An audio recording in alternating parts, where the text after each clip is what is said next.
안녕하십니까, 임규명입니다. 2021년 제1회 전기기사 실기 기출보고문제 해설 시작하도록 하겠습니다. 1번 3상 4선식 배전선로의 역률 100%인 부하가 각 상과 중성선에 접속되어 있다. A, B, C 각 상에 10A, 8A, 9A의 전류가 흐를 때 중성선에 흐르는 전류를 구하시오. 단, 각 선전류 간의 위상차는 120도다.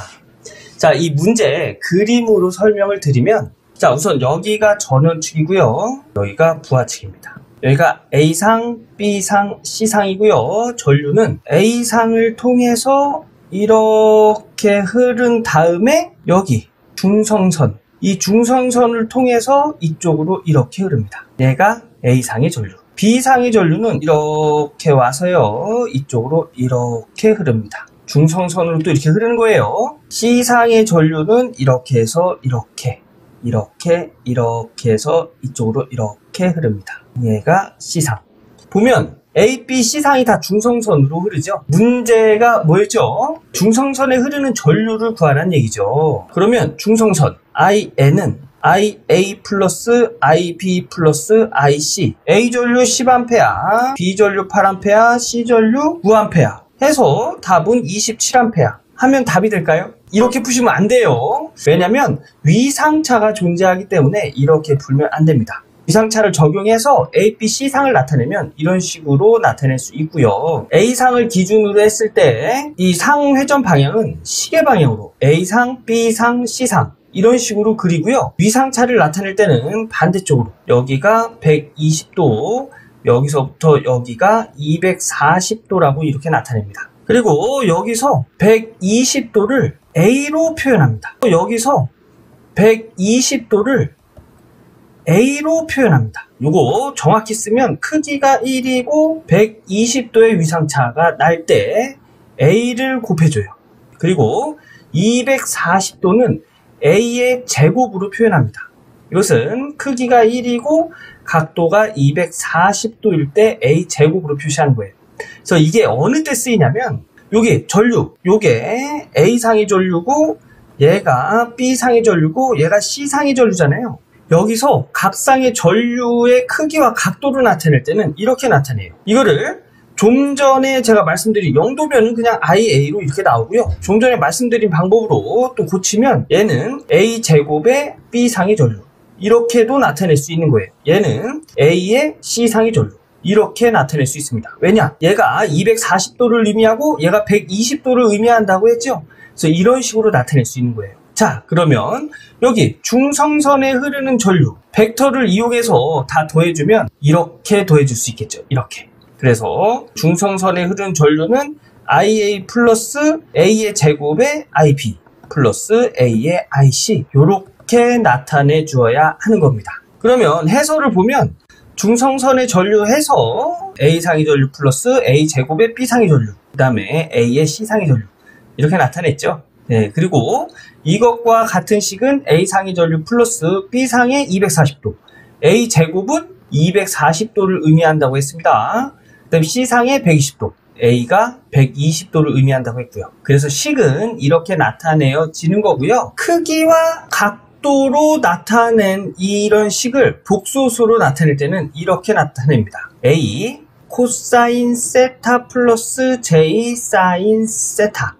예를 들어서 이렇게 있잖아요. 그죠? 이렇게 있을 때 IB 240도는 IB의 코사인 240도 플러스 J 사인 240도 이렇게 나타낼 수 있는 거예요. 그래서 얘를 공학용 계산기로 눌러보면 얘는 IB 마이너스 2분의 1 마이너스 J 2분의 루트 3이 나오게 됩니다. 그래서 식은 이렇게 변형이 되고요. 얘도 마찬가지로 IC라고 두고 얘를 120도라고 두면 얘네들도 이렇게 바뀌겠죠. 코사인 120도 플러스 J 사인 120도 얘 계산하면 마이너스 2분의 1 플러스 J 2분의 루트 3 나옵니다. 예, 요 앞에 IC 이렇게 붙여야겠죠. 예, 그래서 식은 이런 식으로 이렇게 정리가 되는 거예요. 자, 문제에서 A상의 전류 10A 줬죠. 그래서 여기다가 10A 그 다음에 B상의 전류 8A 그 다음에 C상의 전류 9A 이렇게 넣고 고학용 계산기로 쭉 계산하면 1.5 플러스 J 0.866A 라는 걸 알 수가 있습니다. 요거는 복소수죠? 복소수를 크기로 나타내면 실수의 제곱 플러스 요 뒤에 J 붙은 허수의 제곱에 루트를 씌우면 이때의 중성선에 흐르는 전류의 크기는 1.73A가 되는 걸 알 수가 있습니다. 답은 1.73A가 되는 거예요. 자, 여기 참고해 보면은 A는 각도 120도를 나타내고 A제곱은 각도 240도를 나타낸다고 이렇게 적어놨죠.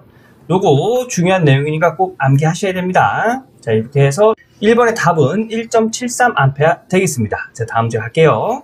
2번 어떤 인텔리전트 빌딩에 대한 등급별 추정 전원 용량에 대한 표이다. 다음각 물음에 답하시오. 등급별 추정 전원 용량. 자, 보면 볼트 암페어 퍼 메타 제곱이죠. 이 얘기는 무슨 얘기냐면 이렇게 가로 세로 1m 이 면적 안에 사용되는 전력이 되겠습니다. 여기 보면 조명 0등급은 요 가로 세로 1m 되는 요 면적 안에서 사용되는 전력이 32V 암페어라는 얘기예요. 1등급에서는 22V 암페어, 2등급, 3등급에서는 29V 암페어가 된다는 얘기고요. 콘덴서도 이런 내용으로 쭉 데이터를 정리해 놓은 겁니다. 1m 되는 이 면적에서 사용한 전력이에요. 그죠?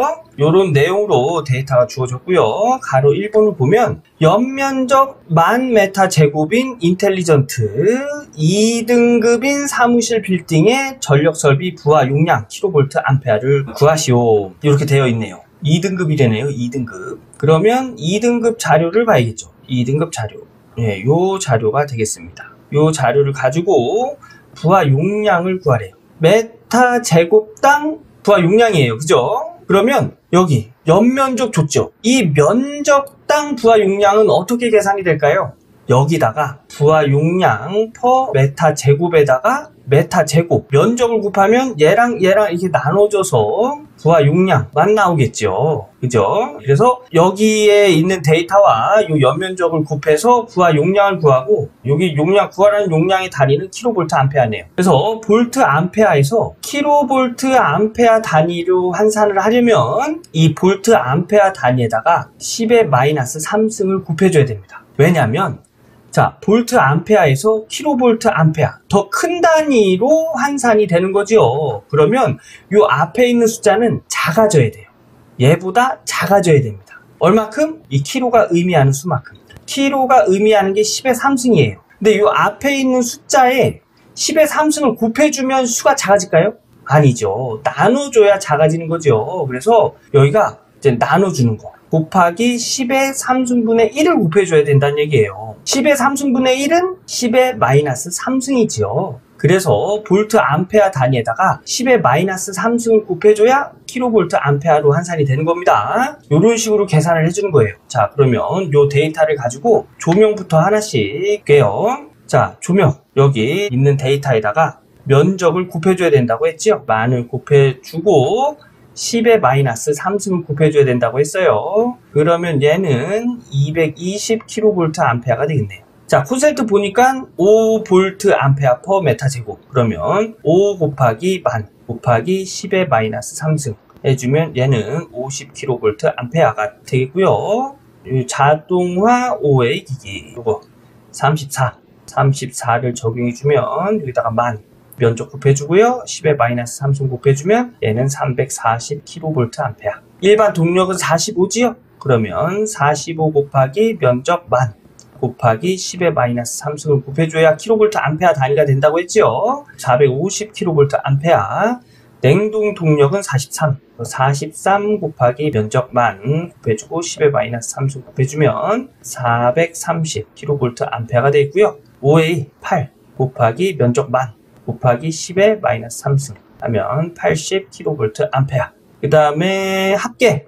예, 합계가 요게 아니죠. 예, 요거죠, 요거.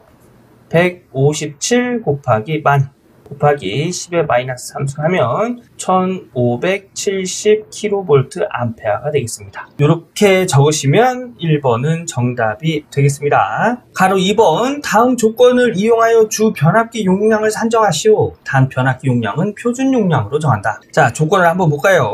조건 조명 콘센트 5A 기기 부하 변압기는 TR1 수용률은 0.7이다.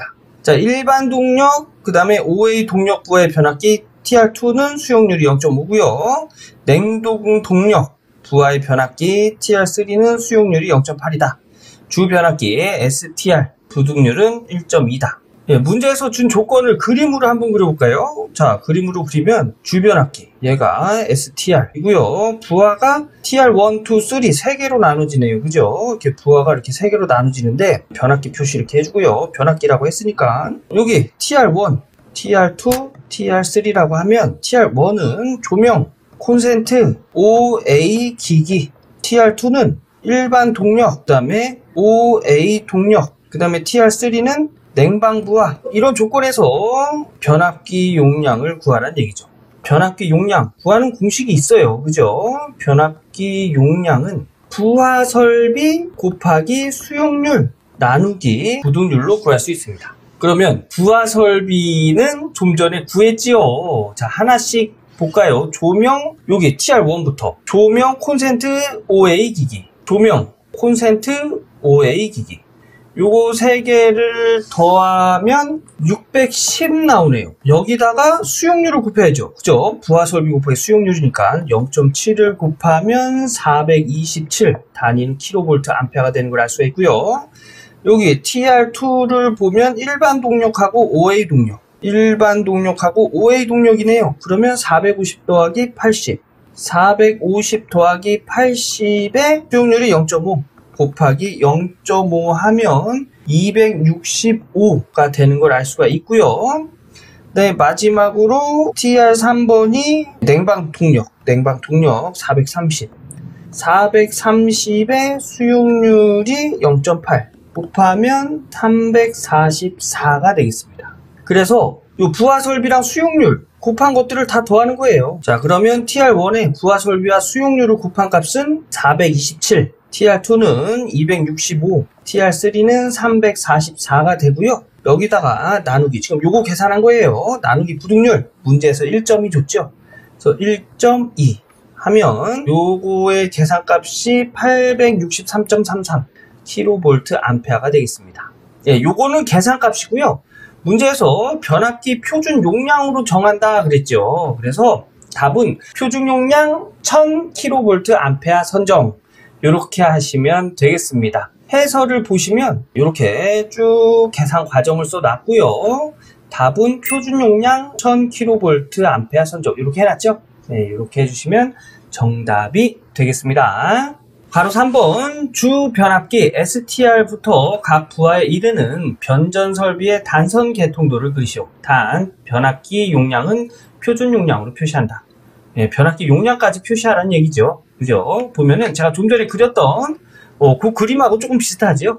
예, 근데 더 추가된 게 여기 보호장치가 이렇게 달렸다는 게 좀 추가된 거고요. 자, 보면 주 변압기 STR 3상의 우리 좀 전에 용량 구했죠? 1000kVA 구했고요. 그 다음에 CB 차단기를 통해서 파워 퓨즈를 통해서 TR1은 3상의 500kVA. 자, 보면은 427kVA 나왔죠. 그래서 표준 용량으로 500을 선정을 한 겁니다. 그리고 TR2도 300, 그 다음에 TR3 500, 그래서 여기 300, 그 다음에 여기 500을 이렇게 정해서 써준 거고요. TR1의 부하는 뭐였죠? 조명 콘센트 사무 자동화 기기, 그 다음에 TR2는 일반 동력 사무 자동화 동력, 네, TR3는 냉방 동력. 좀 전에 가로 2번에서 이렇게 조건이 주어졌죠. 그래서 그 조건대로 이렇게 똑같이 그리시면 정답이 되겠습니다. 요거 그림 그냥 눈으로만 보고 가시면 안 되고요. 직접 그려보시고 요 용량까지 다 적어보시길 바라겠습니다. 다음 문제 볼게요. 3번 다음 수용과 설비의 전압 강화에 대한 물음에 답하시오. 다른 조건을 고려하지 않는다면 수용과 설비의 인입구로부터 기기까지 전압 강화는 아래 표의 값 이하이어야 한다. 표에 빈칸을 채우시오. 자, 이거는 한국전기설비 규정에서 정해놓은 거거든요.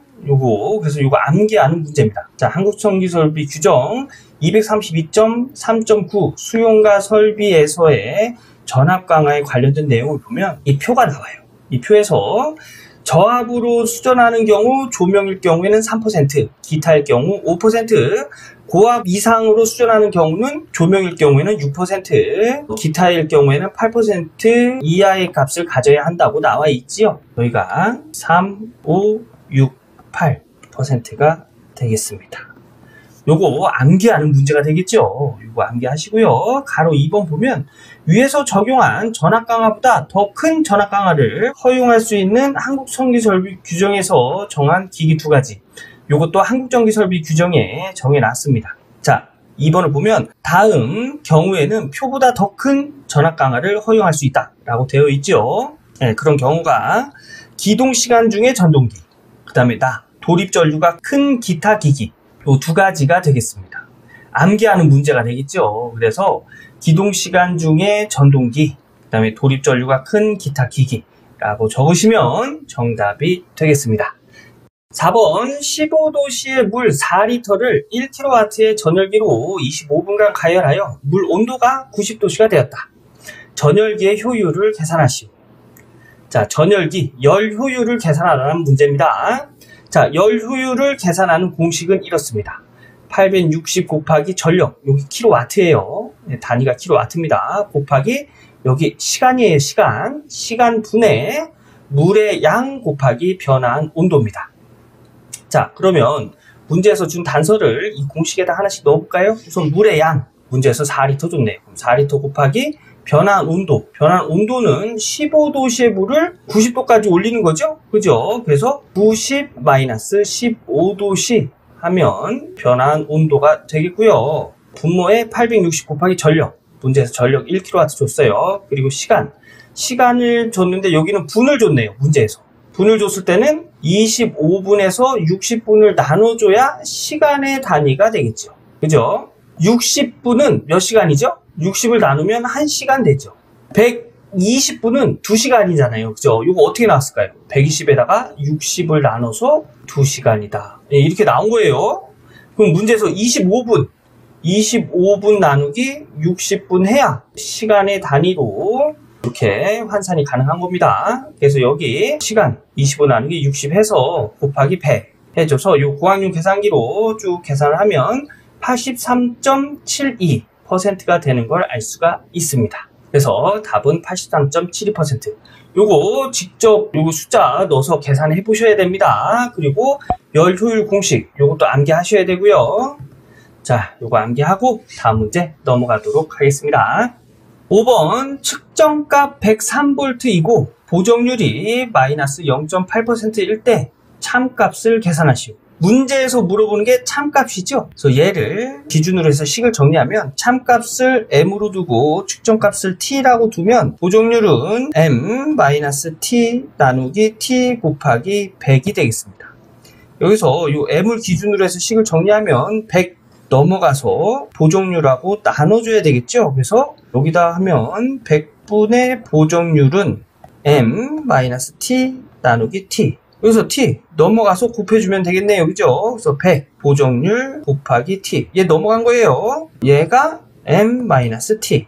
요거 마이너스 t. 이제 넘어가면 되겠네요. 그죠? 그러면 100분의 보정률 곱하기 t. 마이너스 넘어가니까 플러스 t는 참값. 그래서 참값은 100분의 보정률 곱하기 측정값 더하기 측정값이 되겠습니다. 자, 문제에서 보정률 줬죠. 마이너스 0.8. 그래서 보정률 마이너스 0.8. 여기다가 마이너스 0.8 넣고요. 측정값 103V 플러스 측정값 103V는 102.18V가 되는 걸 알 수가 있습니다. 그래서 이 문제에서는 이 보정률하고 오차율하고 같은 의미를 갖고 요거 공식 측정값 분의 참값 마이너스 측정값 곱하기 100으로 구할 수 있다는 거 요거 암기해 두시고요. 요 참값을 기준으로 해서 식 정리하는 거 본인이 한번 쭉 정리해 봐서 이런 식이 나오는지 확인까지 해 보셔야 됩니다. 6번 수전단 전압이 3000V인 삼상 삼선식 배전선로의 수전단의 지상 역률이 80%이고 520kW의 부하가 접속되어 있다.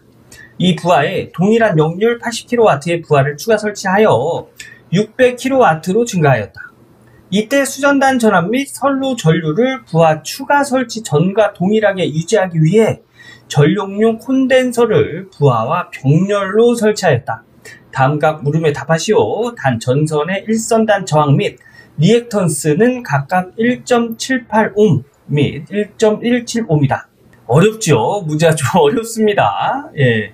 자, 가로 1봉도 보면 전력용 콘덴서 용량 kVA를 계산하시오. 여기 해설 보면 우선 이것부터 좀 수정하고 갈게요. 여기 아크 코사인 0.8은 36.86도고요. 아크 코사인 0.923은 22.63도예요. 예, 그래서 이렇게 수정 좀 부탁드리겠습니다. 여기 답은 199.864 이렇게 나오는데 이게 소수점이 조금 바뀌었어요. 그래서 요거 수정 부탁드리도록 하겠습니다. 자, 우선 가로 1번은 전력용 콘덴서 용량을 계산하는 문제죠. 전체적인 내용부터 어떤 내용인지 한번 좀 볼게요.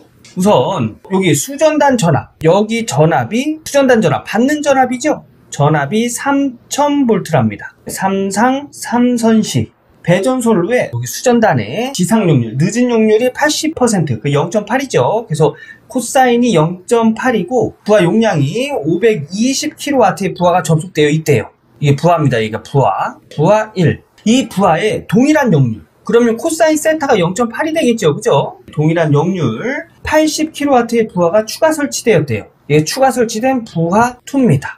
그래서 이때의 설비 용량은 두 개 더해서 600kW가 된 거예요. 이때 수전단 전압과 선로 전류 부하 추가 설치 전과 동일하게 유지하기 위해서, 즉 이 전압과 여기 흐르는 전류가 있겠죠. 전류. 여기 흐르는 전류를 이 부하 설치하기 전과 동일하게, 부하 설치 후에도 동일하게 하기 위해서 여기다가 콘덴서를 달았답니다. 부하 병렬로 콘덴서를 이제 설치했답니다. 그리고 이 일선단 저항은 1.78옴이고 일선당 리액턴스는 1.17옴이래요. 가로 1번은 전력용 콘덴서 용량. 이 용량을 물어본 거죠. 콘덴서 용량. 우리 콘덴서 용량 어떻게 구하죠? 유효 전력 곱하기 탄젠트 세타 1 마이너스 탄젠트 세타 2 이렇게 구하죠. 그죠? 여기 유효 전력 600kW가 되겠죠. 그리고 여기에 세타 1은 코사인 세타 1 개선 전 역률에서의 이 세타 1 이 각도가 되겠죠. 그리고 여기 세타 2는 역률 개선 후 코사인 세타 2의 요 세타 2가 되겠습니다. 세타 1은 우리 알고 있지요. 코사인 세타 1은 0.8 그쵸? 개선 전 역률은 0.8. 우리 개선 후 역률은 모르지요. 개선 후 역률 어떻게 구할까요? 여기 해설을 보면 부하 설치 전 전류와 부하 설치 후 전류 2가 같다고 했죠.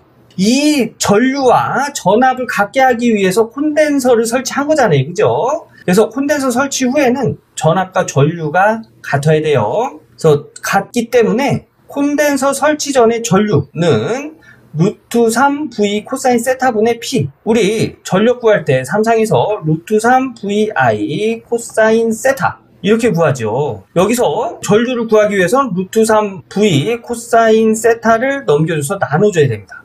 그래서 이런 식이 나왔고요. I1은 콘덴서 설치 전의 전류잖아요. 그래서 이때 역률은 콘덴서 설치 전의 역률을 넣어줘야 돼요. 요 값하고 I2가 같다고 했죠.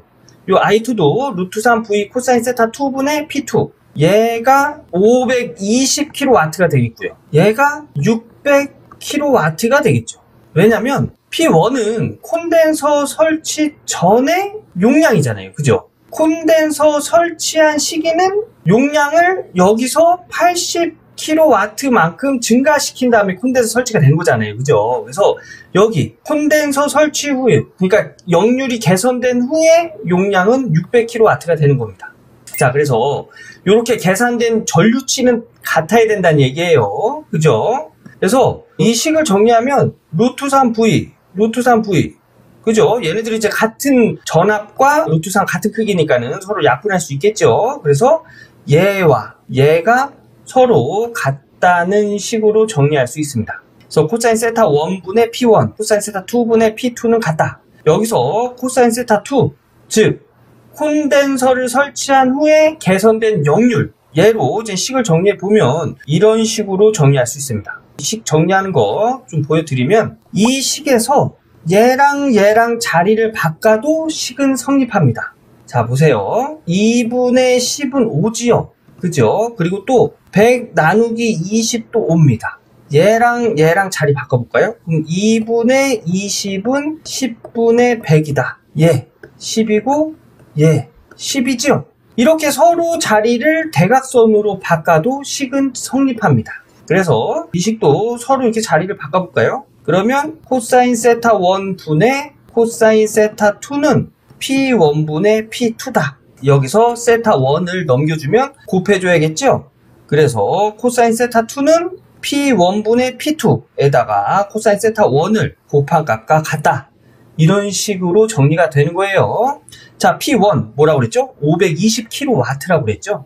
킬로와트를 와트 단위로 바꿔주면 520 곱하기 10의 3승 분의 P2 600kW라고 그랬죠? 그래서 600kW 곱하기 10의 3승 해야 와트 단위가 되고요. 코사인 세타 1 개선 전 역률 0.8 적용해주면 이때 개선 후의 역률은 0.923이 되는 걸 알 수가 있습니다. 그러면 개선 후의 역률까지 알았어요. 그죠? 개선 전의 역률은 0.8 개선 후의 역률은 0.923. 우리가 여기서 구해야 되는 전력용 콘덴서 용량 구하는 공식은 P 탄젠트 세타 1 마이너스 탄젠트 세타 2라고 했지요. 그죠? 그래서 요 세타 1을 여기다 적용시키고 세타 2를 여기다 적용시키고 요 P를 얘는 콘덴서 설치가 됐을 때 용량이니까 600kW가 적용이 돼야 되겠죠? 이렇게 하면 이제 콘덴서 용량을 구할 수가 있는데 여기서 세타 1 구하는 방법이 있습니다. 세타 1 구하는 방법은 이렇게 구할 수가 있어요. 코사인 세타 1이 0.8이다. 여기서 이 세타를 구할 땐 코사인을 넘깁니다. 코사인을 넘어가면 아크가 붙어요. 그래서 세타 1은 아크 코사인 0.8 계산하면 이 각도가 나옵니다. 그래서 여기 보면 아크 코사인 0.8 하면 36.86도가 나와요. 고학년 계산기에 이렇게 나와야 됩니다. 40.97 나오시는 분 계시면 설정을 다시 하셔야 돼요. 그래서 이렇게 나오고요. 여기 우리가 계산한 좀 전에 개선 후의 역률 0.923 얘도 역시 요 세타2를 구하기 위해서 코사인을 넘깁니다. 코사인 넘기면 아크 붙는다고 했지요. 그래서 세타2는 아크 코사인 0.923 하면 22.63 이렇게 나옵니다. 그래서 우리가 좀 전에 콘덴서 용량 구하는 식에다가 P에다가 600 곱하기 탄젠트 세타1 세타1 36.86 마이너스 탄젠트 세타2 마이너스 탄젠트 20.63 하면 이때 콘덴서 용량은 199.714 이렇게 나오는 걸 알 수가 있고요. 소점 셋째 자리에서 반올림하면 그냥 199.71 이렇게 나오겠죠. 그래서 얘가 콘덴서 용량이 된다는 거. 요거 스스로 한번 쭉 계산해 보셔야 됩니다. 자, 가로 2번 가겠습니다. 가로 2번 부하 증가 전에 송전단 전압을 계산하여 구하시오. 부하 증가 전. 그러니까 여기서 부하 2가 연결되기 전, 여기 연결되기 전에 송전단 전압, 여기 보내주는 전압을 이야기하는 거죠. 그죠? 송전단 전압은 수전단 전압 플러스 전압 강화.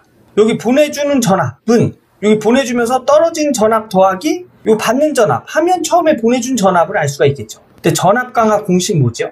3상이잖아요. 그죠? 3상에서의 전압 강화 공식은 루트 3 전류 R 코사인 세타 플러스 마이너스 X 사인 세타가 되겠습니다. 여기서 플러스 마이너스는 왜 플러스 마이너스냐면 지상역률일 때 플러스를 사용하고요. 진상역률일 때 마이너스를 사용합니다. 이게 무슨 공식이라고요? 전압 강화 공식. 요거 말고 또 공식이 하나가 더 있는데 그거는 전압 분의 전력 곱하기 저항 플러스 X 탄젠트 세타라는 공식이 있습니다. 이것도 플러스 마이너스 똑같이 플러스 마이너스예요. 지상일 때 플러스 진상일 때 마이너스. 이 식이 어떻게 나왔냐면 여기 전류일 때 요거 전류를 우리 전류 구하면은 P는 루트 3 VI 코사인 세타에서 전류를 기준으로 해서 식을 정리하면 루트 3 V 코사인 세타분의 P 이렇게 나온다고 했지요. 얘를 여기다 적용해서 식을 정리하면 이런 식이 나옵니다. 근데 지금 이 문제에서는 이 식을 적용해서 해결을 해야 조금 쉬워요. 그래서 이 식을 적용해서 풀어보면 송전단 전압은 수전단 전압에다가 전압 강화를 더한다고 했죠. 전압 강화 공식은 좀 전에 말씀드린 대로 이런 식이 된다고 했고요. 여기서 플러스를 써준 이유는 여기 합쳐지기 전에 역률 0.8, 이 역률이 지상 역률이라고 했어요. 늦은 역률. 그래서 플러스를 써준 거고요. 이 식은 이렇게도 정리를 할 수가 있다고 했죠. 이때는 콘덴서가 설치된 개선 전의 역률이 되겠죠. 그래서 그때 우리 코사인 세타 1에서 0.8이 됐죠. 여기서 세타 1 어떻게 구했죠? 세타 1은 아크 코사인 0.8 해서 구했죠. 요게 36.86도 나왔어요. 세타 1이 36.86도란 얘기예요. 그래서 얘를 여기다가 이렇게 적용해 줍니다. 자, 그러면 문제에서 준 단서를 가지고 여기 우리가 지금 찾아낸 식에다가 적용을 해주면 송전단 전압은 수전단 전압 3000V라고 했죠. 여기다가 전압 강화 이 공식을 적용해 줍니다. 그러면 전압 3000V 분의 요 전력은 부하가 더해지기 전 520kW를 적용을 해줘야 되겠죠. 그래서 기본 단위 와트로 적용하기 위해서 10의 3승 곱해준 거고요. 곱하기 저항 1.78 플러스 리액턴스 한성당 리액턴스 1.17 곱하기 36.86도 세타 1이죠. 탄젠트 세타 1. 그래서 탄젠트 36.86도 요거 요렇게 계산하면 3460.58이 되는 걸 알 수가 있습니다. 그래서 이때 부하 증가 전에 송전단 전압 보내주는 전압은 3460.58V가 되는 걸 알 수가 있어요. 자, 요것도 역시 본인이 스스로 한번 풀어보시는 거 당연한 거고요. 전압 강화 공식 요런 공식이 요렇게 정리도 된다는 거 요거 두 가지 공식 꼭 암기해 두셔야 됩니다. 자, 다음 문제 볼게요. 괄호 3번 부하 증가 후에 송전단 전압을 계산하여 구하시오. 요번에는 이제 부하 증가 후에 보내주는 전압을 구하란 얘기죠. 그래서 요거를 보면 이제 부하가 520에서 600으로 늘었고요. 역률도 좀 전에 우리가 계산한 코사인 세타 2 콘덴서가 설치된 후의 역률 몇 나왔지요? 0.923 나왔었죠. 그래서 이때 세타2 아크 코사인 0.923 네, 요거 공학용 계산기로 계산하면 22.63도 나왔죠. 그래서 똑같이 이 공식에다가 적용시켜주면 답을 알 수가 있겠죠. 자, 해설을 보면 자, 송전단 전압은 수전단 전압에다가 전압 강화를 더해주는 건데 전압 강화 공식 이렇게 쭉 써놨고요. 우리는 이 공식 이용할 거예요. 수전단 전압 콘덴서를 설치한 이유는 뭐죠? 콘덴서 설치 전, 그러니까 부하 증가하기 전, 네, 전압과 전류의 크기를 같게 하기 위해서 콘덴서를 설치했다고 했죠. 그래서 이때도 역시 부하가 증가되고 나서 콘덴서를 설치하고 나서의 수전단 전압은 3000V가 되는 거예요. 그래서 3000V 더하기 여기 수전단 전압 3000V 분의 이때 부하 용량은 600kW가 되겠죠. 그래서 600 곱하기 10의 3승 이제 와트 단위로 환산해주기 위해서 10의 3승 곱해준 거예요. 곱하기 1선단 저항 1.78 플러스 1선단 리액턴스 1.17을 곱하기 탄젠트 세타2 22.63도 우리 좀 전에 계산해서 나왔죠. 그래서 그거 계산해서 정리해주면 요거 공학용 계산기에다 놓고 계산하면 3453.55V 나옵니다. 이 전압이 부하를 증가하고 콘덴서를 설치한 후에 송전단 전압 보내주는 전압이 되겠죠. 이렇게 해서 가로 3번까지 풀어봤습니다. 여러분 요거 꼭 스스로 한번 풀어보셔야 되고요. 그리고 전압 강화 구하는 공식 요거 두 가지 공식 꼭 암기해 주셔야 됩니다. 7번 용량 10kVA 철손 120W 전부와 동손 200W인 단상 변압기가 있다. 두 대를 V 계산하여 삼상 전원을 부하에 공급할 때 전부하 효율은 몇 %인지 계산하시오. 단 부하의 역률은 0.5이다. 이 문제에서 물어본 게 뭐죠? 전부하 효율, 즉 변압기 효율을 물어본 거죠. 변압기 효율을 구하는 공식은 변압기 용량 곱하기 역률 플러스 철손 플러스 변압기 동손 분의 변압기 용량 곱하기 역률 곱하기 100으로 구합니다. 근데 여기서의 이 변압기 용량 P는 전체 변압기 용량을 얘기하는 거예요. 근데 문제에서 준 건 변압기 용량을 줬는데 이 용량은 단상 변압기입니다. 근데 이 단상 변압기 2대를 V결선했대요. 즉 단상 변압기 2대를 이렇게 V결선해서 삼상 전원을 사용했다는 얘기죠. 여기서의 이 단상 변압기의 용량이 10kVA란 얘기예요. 이때 단상 변압기 2대를 V결선해서 사용하는 삼상 변압기 용량은 단상 변압기의 용량의 루트 3을 곱해줍니다. 그래서 이때 변압기 용량은 루트 3 곱하기 10kV가 되겠습니다. 그래서 이 공식에 여기 변압기 용량 부분에 루트 3 곱하기 10이 이렇게 들어간 거예요. 그리고 역률 있죠? 역률 문제에서 0.5 줬습니다. 그래서 0.5 그리고 여기 밑에 또 변압기 용량 있죠? 그래서 루트 3 곱하기 10 곱하기 역률 더하기 철손. 근데 문제에서는 단위를 와트로 줬지요. 근데 여기 단위는 킬로와트입니다. 그래서 120에다가 10의 마이너스 3승을 곱해야 킬로와트 단위가 되겠죠. 그래서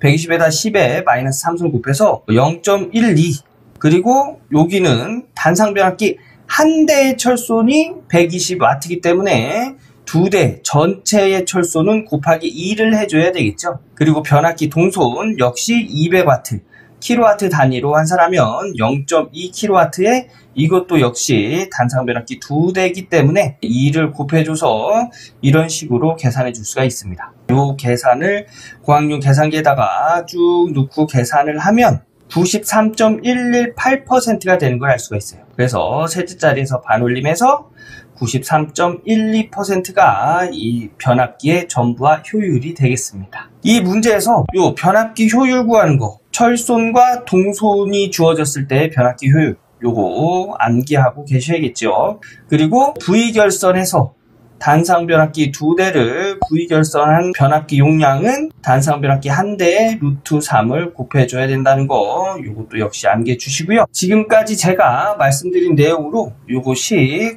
스스로 정리해 보시고 고학용 계산기 눌러서 이 답이 나오는지 확인까지 해보셔야 됩니다. 자, 다음 문제 가겠습니다. 8번 계정기 ABC로 출력이 발생되는 유접점 회로와 무접점 회로를 그리시오. 단 계정기 접점을 모두 A 접점만 사용하도록 한다. 자, 가로 1번 보면 A와 B를 동시에 ON하거나 C를 ON할 때 출력 X1이 발생되는 경우. 자, 이 문제를 잘 읽어보면 A와 B를 꼭 동시에 눌러야 ON이 되는 거예요. 그죠? 그리고 이렇게 할 때 이제 출력이 발생되고 또 다른 방법으로 C를 ON할 때 출력이 발생된다. 이런 얘기잖아요. 그죠? 그래서 A, B를 꼭 동시에 눌러야 ON이 되는 접점, AND 접점이 되겠죠. AND 접점은 직렬입니다. 왜냐면 여기 유접점 회로를 보시면 A를 누르고 B를 눌러야 X1의 신호가 가겠죠. 꼭 두 개를 동시에 눌러야 신호가 발생이 되겠습니다. 그리고 이렇게 해서 신호를 발생시키거나 ON이 되거나 또 다른 방법으로 C를 ON 했을 때 X1이 출력이 발생되는 경우. 그러니까 이렇게 하지 않고 이렇게만 해도 출력이 발생이 된다는 얘기죠. 그래서 요 C는 요 A, B 접점과 병렬로 된 OR 회로가 되겠습니다. 그래서 U 접점 회로는 이렇게 그리는 거고요. 요것이 AND 접점이라고 했죠. AND 접점은 이렇게 그립니다. 이렇게. 그래서 AND에서 요 D 모양으로 이렇게 기호를 그립니다. 그래서 A와 B가 입력으로 들어가면 출력이 나오는데 이것과 요 C는 OR 접점이라고 했죠. 그래서 OR 이렇게 해서 요것과 똑같은 그림으로 이렇게 그려주는 거예요. 그래서 요 C는 이렇게 해서 이렇게 들어갑니다. OR 접점이면 A, 여기를 A로 두고 여기를 C로 두고 X로 두면 A, C, X1 이러면 둘 중에 하나만 출력이 발생이 돼도 신호가 들어가도 출력이 발생이 되죠. 이런 식이잖아요. 그죠? 그래서 여기에 0이 되고 여기에 C에만 신호가 들어가도 출력이 발생되는 그런 회로가 되겠습니다. 그래서 유접점 회로는 이렇게 그리는 거고요. 무접점 회로는 이렇게 그리는 거예요. 그리고 궤적이 접점을 모두 A접점만 사용하라고 했죠. 그래서 A접점만 사용해서 이런 식으로 나타낼 수 있는 겁니다. 자, 가로 2번을 보면 A가 ON이 되어 있는 상태에서 B 또는 C를 ON 할 때 출력 X1이 발생되는 경우. 그러니까 B와 C에 신호를 주기 전에 A에 ON이 되어 있어야 된다는 얘기죠. 그죠? 그래서 유접점 회로에서는 우선 A에 A 접점을 넣어줍니다. 얘가 ON이 되어 있어야, 즉 얘가 회로를 연결해 줘야 B와 C 둘 중에 하나만 ON 할 때 여기 X1의 출력이 발생된다는 얘기죠. 그래서 유접점 이런 식으로 그려주고요. 무접점 회로는 이 두 개가 병렬이기 때문에 OR 회로고 이것과 이것 직렬이죠. 그래서 OR. 그래서 이 두 개의 관계는 AND, AND 회로가 되겠습니다. 그래서 우선 이거 두 개부터 OR 회로로 그려줘서 이렇게 무접점 회로 그려주고요.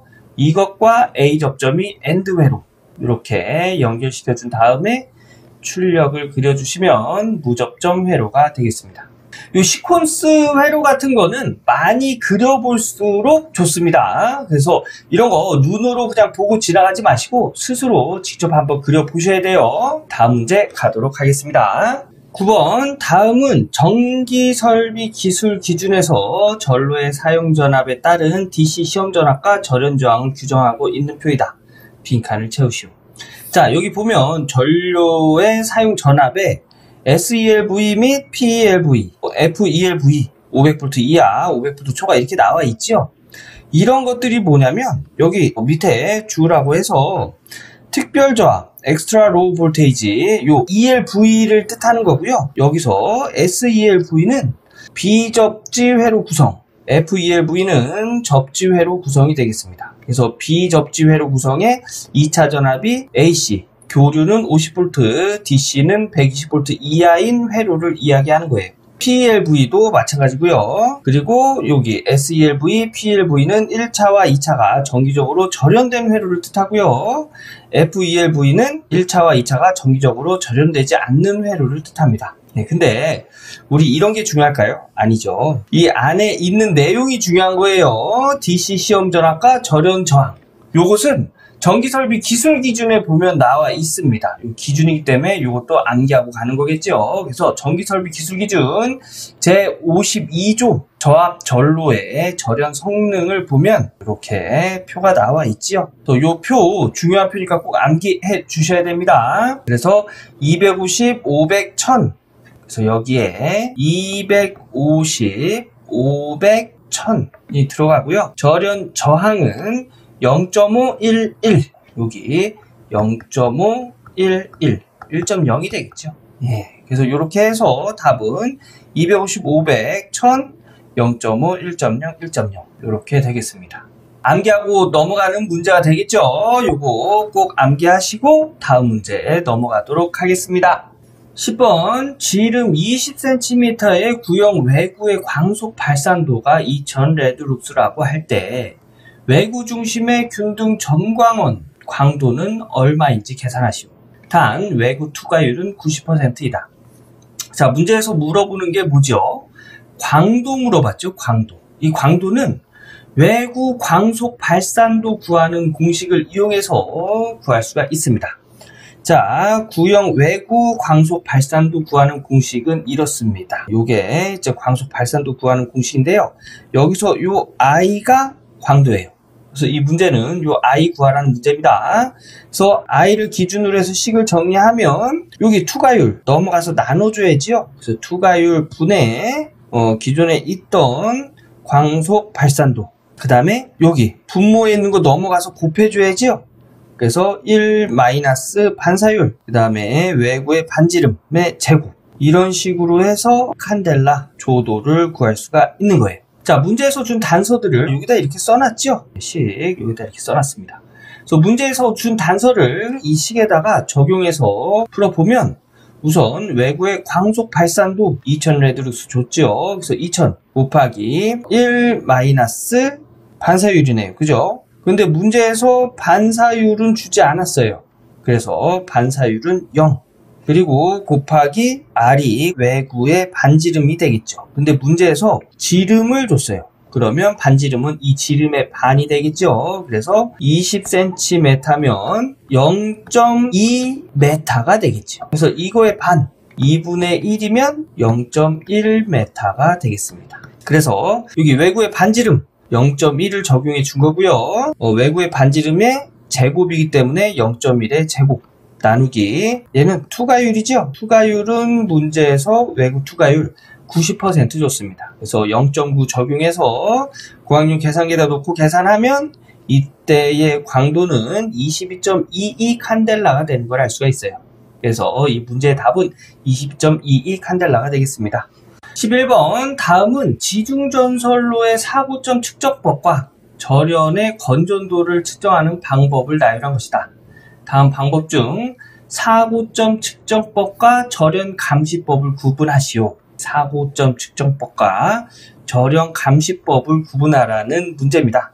암기하는 문제가 되겠죠. 예, 사고점 측정법은 4번, 5번, 6번 머레이 루프법, 캐패시티 브릿지법, 이거 정적 용량 브릿지라고도 부르죠.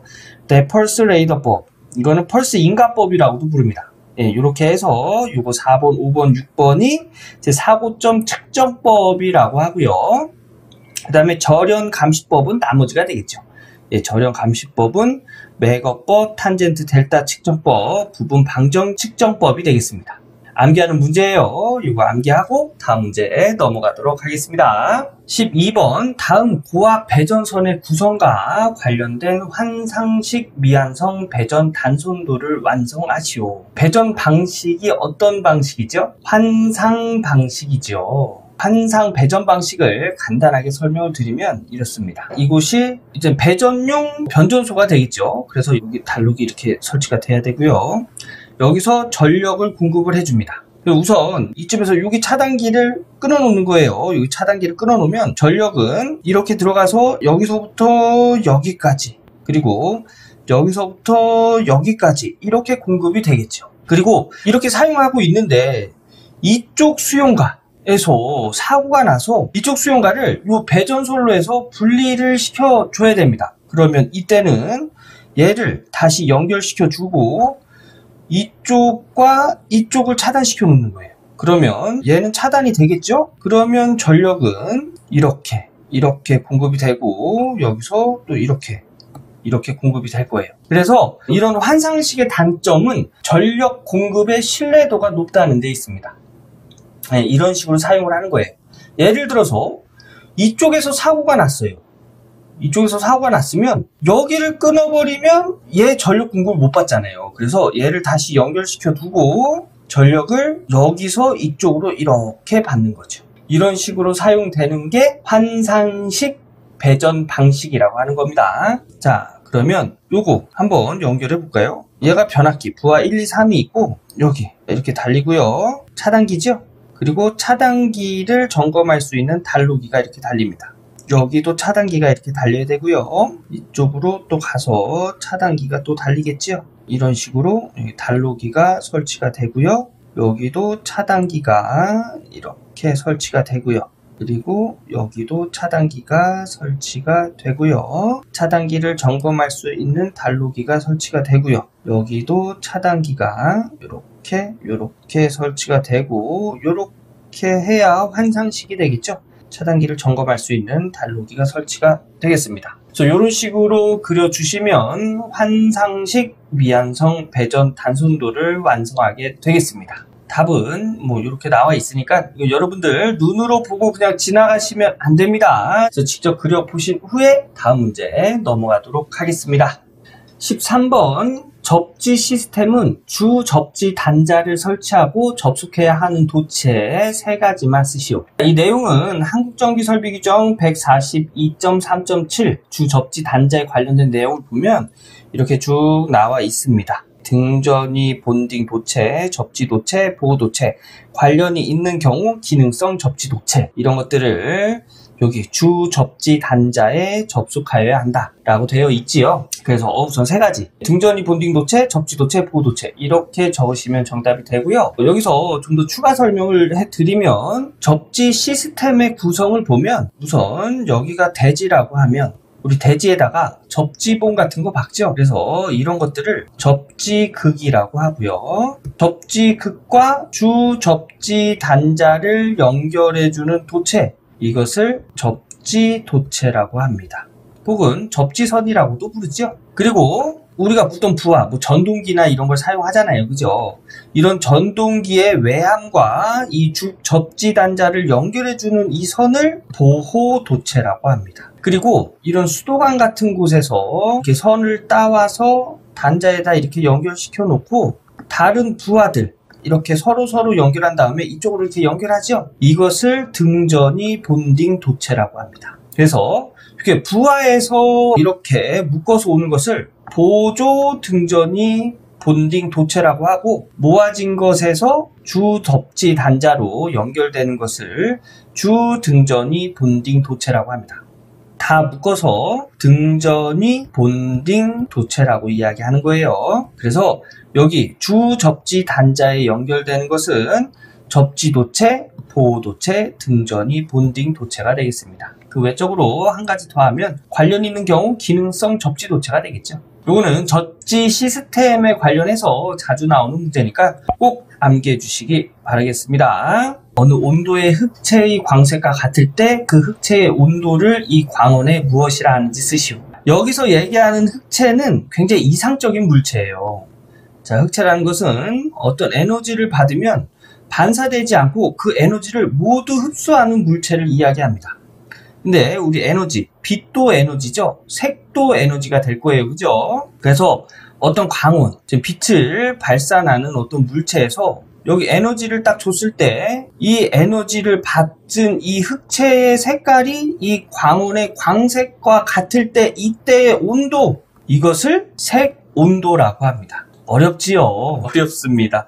그냥 암기하고 가는 문제로 할게요. 요거 1번은 색 온도가 되겠고요. 2번 빛의 분광 특성이 색의 보임에 미치는 효과를 말하며, 분광 특성은 빛이 나눠지는 특성이에요. 우리가 빛을 보면 프리즘이라는 뭐 이런 것을 통과시키면 빛이 이렇게 쭉 해서 뭐 빨주노초 파란불 이렇게 나눠지죠. 예, 이런 것들을 분광 특성이라고 합니다. 예, 근데 이런 색의 보임에 미치는 효과를 말하며 동일한 색을 가진 것이라도, 이 동일한 색을 가진 이 빛이라도 어떻게 비추느냐에 따라서 다르게 보이는 특성을 무엇이라고 하는가, 이런 걸 연색성이라고 합니다. 암기하는 문제가 되겠죠. 요거 14번 색 온도와 연색성에 관련된 내용 암기하고 다음 문제 넘어가도록 하겠습니다. 15번 특성 임피던스가 600옴,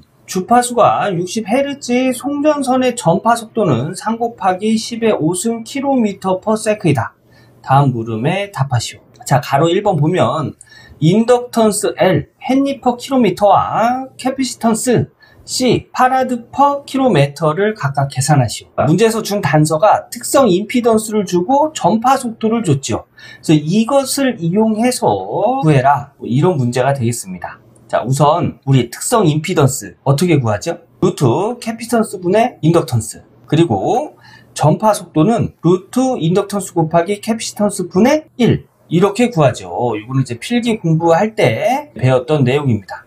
자, 요것을 이용해서 이제 인덕턴스와 캐피시턴스를 기준으로 해서 식을 정리하면 이런 식으로 정리할 수 있어요. 특성 임피던스 분모와 분자에 인덕턴스 L을 곱합니다. 그러면 얘는 CL 분의 L의 제곱의 루트, 요거를 한 번 더 정리하면 L의 제곱 곱하기 CL 분의 1의 루트, 이렇게 정리할 수 있겠죠. 그죠?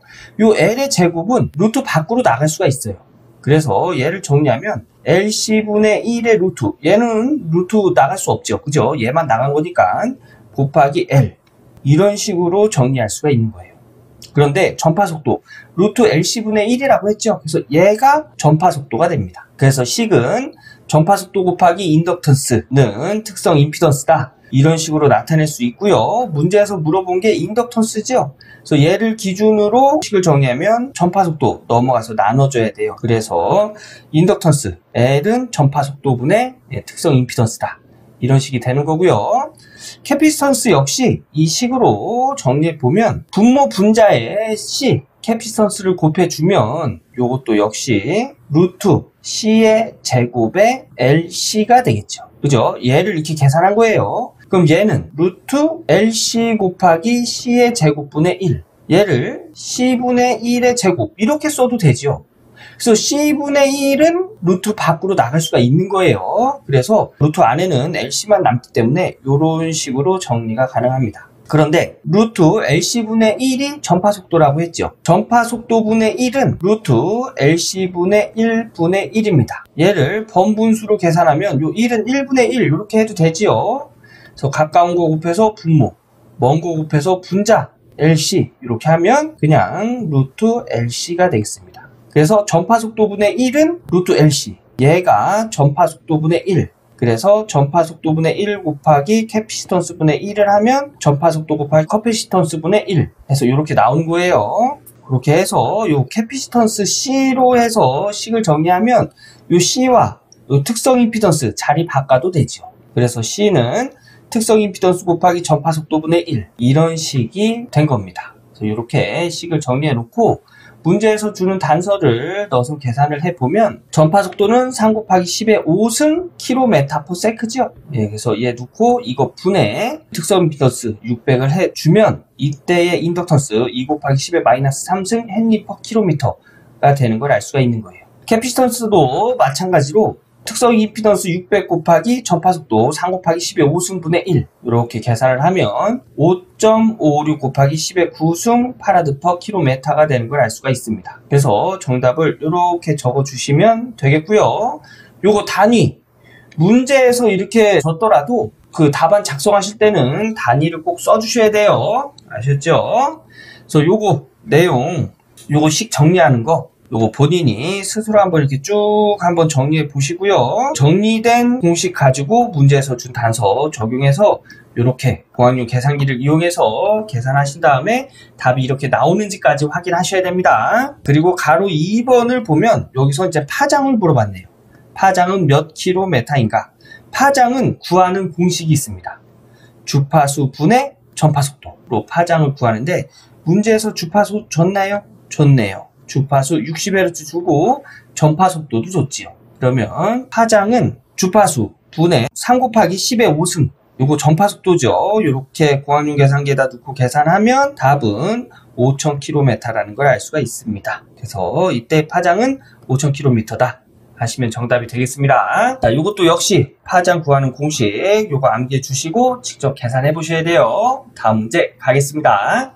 16번 다음 결선도는 수동 및 자동 하루 중 설정 시간 동안 운전되는 Y 델타 배기팬 모터 결선도 및 조작 회로이다. 다음 각 물음에 답하시오.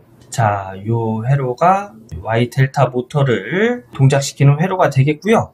우선 문제를 먼저 볼까요? 문제를 보면 가로 1번 동그라미 1번 동그라미 2번 부분에 누락된 회로를 완성하시오. 동그라미 1번 동그라미 2번을 보면 여기에 있네요. 얘가 동그라미 1번, 동그라미 2번이 되겠죠. 보면 여기 88D, D가 델타 결선이 되겠고요. 88S, 스타 결선의 S예요. 스타 결선은 Y 결선이 되겠습니다. 그래서 델타 결선은 이쪽에다 이렇게 연결을 하고 Y 결선은 이쪽에다 연결을 해라. 이런 문제가 되겠네요. 자, 우선 델타 결선과 Y 결선이 어떻게 되는지부터 좀 알고 넘어갈까요? 델타 결선은 우리 이렇게 결선하는 게 델타 결선이죠. 이렇게 결선하는 게 델타 결선입니다.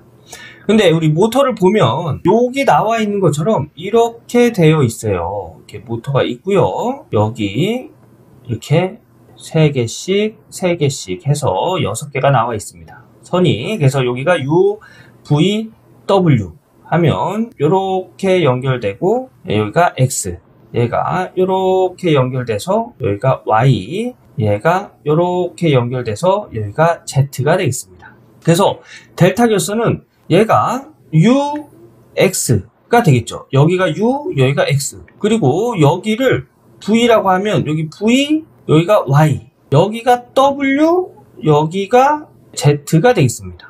그래서 이런 식으로 연결을 하는 게 델타 결선이 되겠습니다. 이렇게. 자, 이쪽 이제 전원이에요. 자, 전원을 한번 넣어볼게요. 그러면 이쪽에서 전원을 쭉 넣고 U와 Y가 결선이 돼야 되겠죠. 그러면 U와 전원을 쭉 넣은 이 선에서 이 U와 Y, 그래서 얘가 이렇게 쭉 가서 Y 쪽으로 이렇게 가야 돼요. 그리고 여기 보면 V와 Z가 연결이 됐죠. 그래서 여기서 보면 V와 여기 델타 결선을 해주는 마그네트를 지나서 이렇게 해서 이렇게 들어가겠습니다. Z. 그 다음에 마지막 W와 X. 그 W 들어갔죠. W가 이렇게 들어가서 얘가 X. 요렇게 해주면 델타 결선이 끝나는 거고요. 우리 Y 결선은 어떻게 결선하죠? 이렇게 하죠. 이쪽이 U, V, W라고 하면 전원은 이쪽으로 이렇게 들어가요. 그리고 여기 상에 여기가 X, Y, Z 이 세 개가 다 합쳐졌지요.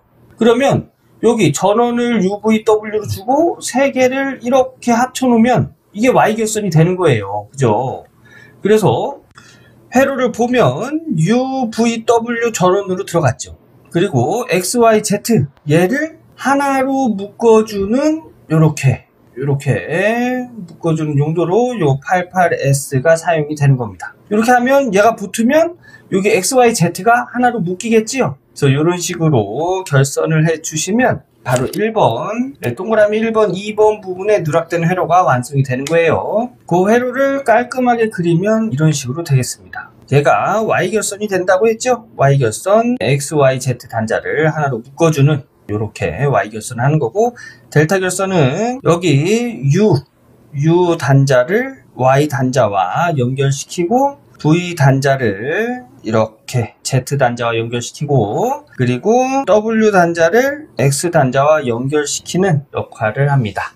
이렇게 해서 여기 동그라미 1번, 2번을 이런 식으로 그려주시면 되겠습니다. 가로 2번 보면 3번, 4번, 5번 미한성 부분에 접점을 그리고 그 접점 기호를 표시하시오. 자, 3번, 4번, 5번 볼까요? 이곳이 3번이고 4번이고 5번이네요. 그죠? 3번은 요 오토에 연결돼 있어서 자동으로 동작하게끔 만들어주는 접점이 되겠죠. 자동으로 동작하는 접점, 요 시간에 관련된 접점이에요. 그래서 요 타이머를 이용해서 설정된 시간에 동작해라, 요런 접점이 되겠습니다. 그래서 얘는 타이머 A 접점이 되겠습니다. 요 타이머 T1 이렇게 적으면 되겠죠. 그리고 요 4번하고 5번인데 이것은 88D와 88S 이것을 의미하죠. 이것들이 이제 안전하게 동작될 수 있도록, 즉 예를 들어서 얘가 동작할 때는 얘가 동작되지 않고, 또 얘가 88S가 동작할 때는 얘 신호를 받아도 동작되지 않게끔 하는 장치가 되겠습니다. 요거를 인터록 회로라고 합니다. 요거는 요렇게 해놓으면 됩니다. 얘가 동작할 때 88D의 신호를 받아도 동작되지 않게끔 하기 위해서는 여기다가 88S의 B접점을 넣으면 되고요. 여기다가 88D의 B접점을 넣으면 되겠습니다. 그 이유는 뭐냐면 요 88D가 동작할 때 이 접점은 떨어지겠죠. 회로를 분리해 놓는 접점, B접점입니다. 그죠? 그래서 여기에 신호가 들어가도 이 B접점 때문에 88S의 신호를 받을 수가 없는 거예요. 그래서 이런 접점을 인터록 회로라고 합니다. 그래서 답을 보면 3번에는 T1의 A접점, 그리고 4번에는 88S의 B접점, 동그라미 5번에는 88D의 B접점이 되겠습니다. 이렇게 하는 거예요. 그리고 가로 3번, 이런 모양의 접점의 명칭을 쓰시오. 요거는 한시 동작 순시 복귀의 A접점이라고 합니다. 요것을 옆으로 기울이면 이렇게 그릴 수도 있겠죠. 얘를 한시 동작 순시 복귀, 그러니까 타이머 접점에서 사용되는 접점이에요. 그러니까 설정 시간 후에 동작하고 타이머가 소자되면 바로 복귀하는 그런 접점이 되겠고요. 여기서 한 가지 더 설명을 드리면 이렇게 생긴 것, 순시 동작 한시 복귀가 되겠습니다. 타이머에 여자가 되면 바로 동작을 하고요.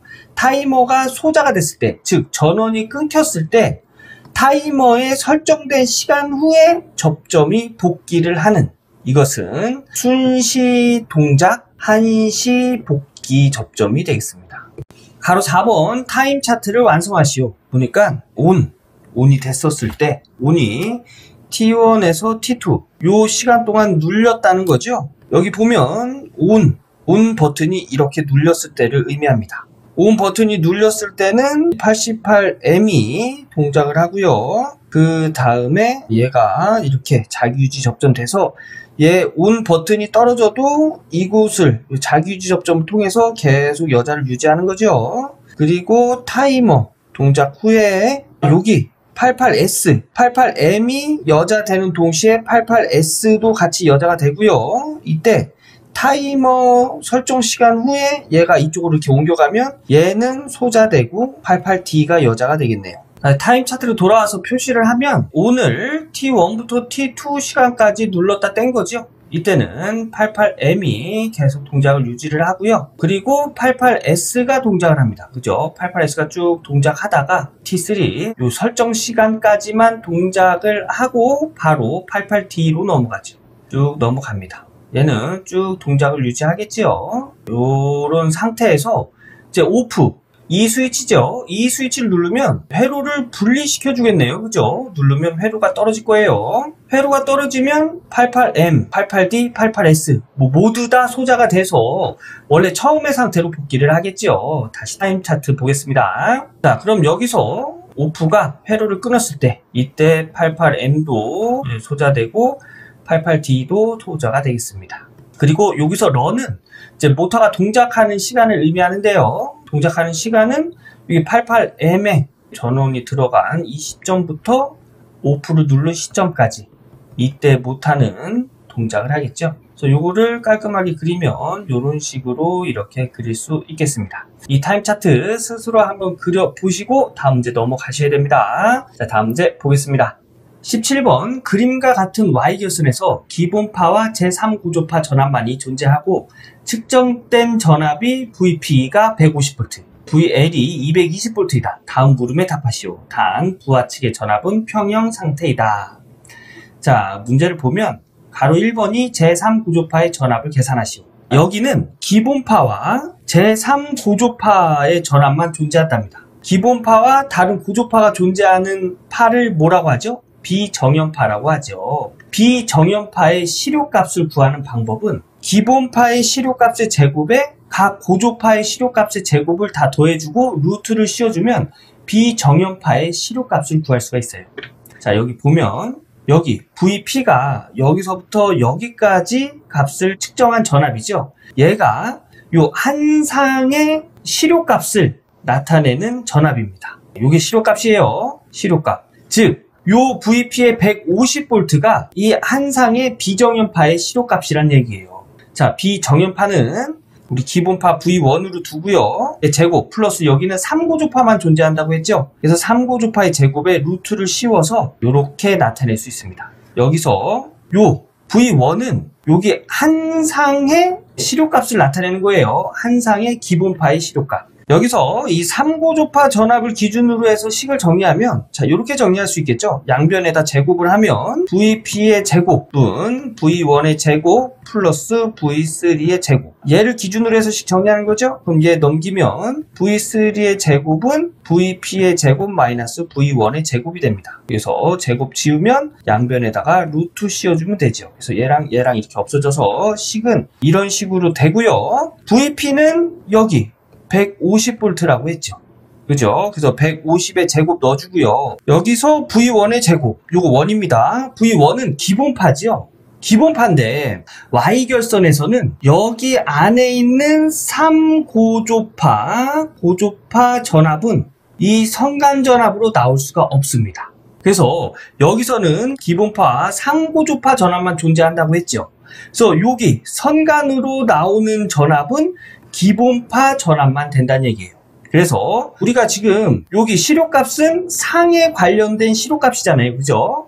그래서 여기 선간에 측정된 이 전압, 요거는 기본파만 측정된 전압이고 이 기본파를 이용해서 여기 상전압 구할 수 있겠죠? 이 기본파를 이용해서 구한 상전압이 상에 걸리는 기본파 전압이 된다는 얘기예요.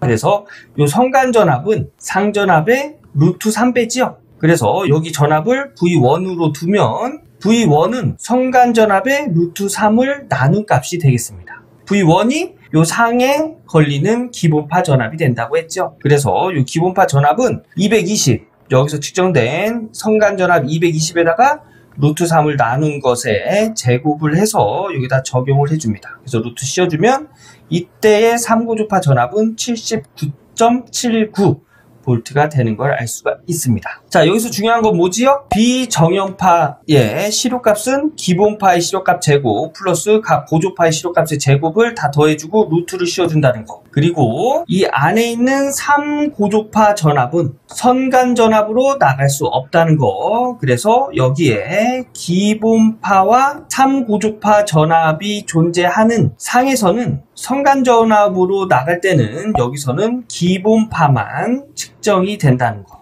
요 중요한 내용이에요. 요거 암기하시고 가로 2번 가겠습니다.